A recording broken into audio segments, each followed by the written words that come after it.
Hi friends, welcome to our channel. నమస్తే అండి. ఈరోజు టాపిక్ వచ్చేసి తల్లికి వందనం సంబంధించి మరొక అప్డేట్ అయితే మనకి ఏపీ ప్రభుత్వం ఇవ్వడం జరిగింది. సో అప్డేట్ ఏంటది ఈ వీడియో మీకు ఎక్స్ప్లెయిన్ చేస్తాను. వందనం పథకం సంబంధించి మనకి అప్డేట్ అయితే ఇవ్వడం జరిగింది ఏపీ ప్రభుత్వం.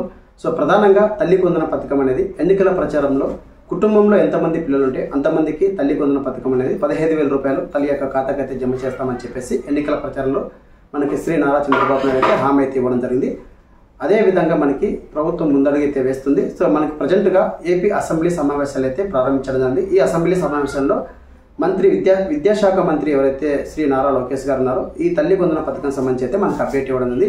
సో ప్రధానంగా చాలా మంది తల్లులు అయితే కంగారు పడుతున్నారు. సో ఓన్లీ గవర్నమెంట్ స్కూళ్ళకే ఇస్తాము అని చెప్పేసి అన్నారని చెప్పేసి చాలా మంది ఫేక్ న్యూస్లు అయితే రావడం ఉంది. సో ప్రధానంగా ఇప్పుడు ఓన్లీ ప్రభుత్వ స్కూళ్ళకి ఇస్తారా లేకుంటే అన్ని స్కూళ్ళకి ఇస్తారని చెప్పేసి మనకి క్లియర్గా అయితే ఇన్ఫర్మేషన్ అయితే ఇవ్వడం జరిగింది. అలాగే కుటుంబంలో ఒకరికే అని చెప్పేసి చాలా వీడియోలలో కానీ చాలా న్యూస్లలో కానీ రావడం జరిగింది. సో వాటికి సంబంధించి కూడా మంత్రి మనకి లోకేష్ గారు క్లియర్గా ఇన్ఫర్మేషన్ అయితే ఇవ్వడం జరిగింది. సో గత ప్రభుత్వం మాదిరిగా కట్ చేసి అమౌంట్ అనేది ఇవ్వకుండా ఒకేసారి అమౌంట్ ఇవ్వాలన్నట్టుగా మనకి ఇక్కడ ప్రకటన అయితే చేయడం జరిగింది. సో ఈ పథకం అనేది ఎప్పుడు అమలు అవుతుంది, ఏ సంవత్సరం నుంచి మనకు అమలు చేస్తారని చెప్పేసి కూడా క్లియర్గా మనకి అప్డేట్ అయితే ఇవ్వడం జరిగింది. సో వీటికి సంబంధించి ఫుల్ డీటెయిల్స్ అనేది ఈ వీడియోలో మీకు ఎక్స్ప్లెయిన్ చేస్తాను. సో ప్రధానంగా మనకి ఎన్నికల ప్రచారంలో చెప్పుకున్న విధంగా కూటమి ప్రభుత్వం సూపర్ 6లో భాగంగా అతి ముఖ్యమైన పథకం తల్లికి వందన పథకం అనేది. ఈ పథకం అనేది మనకి నెక్స్ట్ విద్యా సంవత్సరాల కల్లా ఇది అమలు చేస్తామని చెప్పేసి మంత్రి నారా లోకేష్ గారు అయితే మనకి తెలియజేయడం జరిగింది.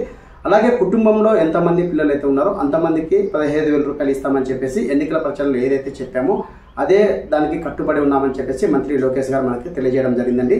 అలాగే ఇప్పుడు ప్రజెంట్గా మనకి ఓన్లీ ప్రభుత్వ స్కూళ్ళకు మాత్రమే ఇస్తామని చెప్పేసి చాలా మంది చాలా వీడియోస్ కానీ చాలా ఛానల్స్లో కానీ చెప్పడం జరిగింది. అవన్నీ ఫేక్ అని చెప్పేసి అన్నారు. సో ప్రైవేటు స్కూలు అలాగే ప్రభుత్వ స్కూళ్ళు అన్ని స్కూళ్లకు ఖచ్చితంగా వర్తింపు చేస్తామని చెప్పేసి ఈ తల్లికి వందన పథకం వర్తింపు చేస్తామని చెప్పేసి కూడా క్లియర్గా మెన్షన్ జరిగింది.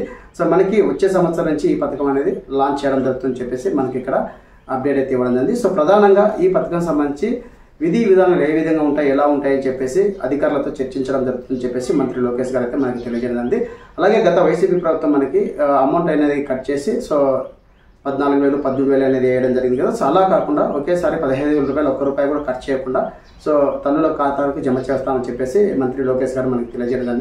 సో తల్లి వందన పథకం సంబంధించి ఇంకా పూర్తి ఇన్ఫర్మేషన్ అయితే రావాల్సి ఉంటుంది. అంటే విధి విధానం అంటే వాటి యొక్క గైడ్లైన్స్ అనేది ఏంటనేది ఇంకా పూర్తిగా మనకి అధికారులతో చర్చించి త్వరలో నిర్ణయం తీసుకుంటామని చెప్పేసి క్లియర్గా మెన్షన్ జరిగింది.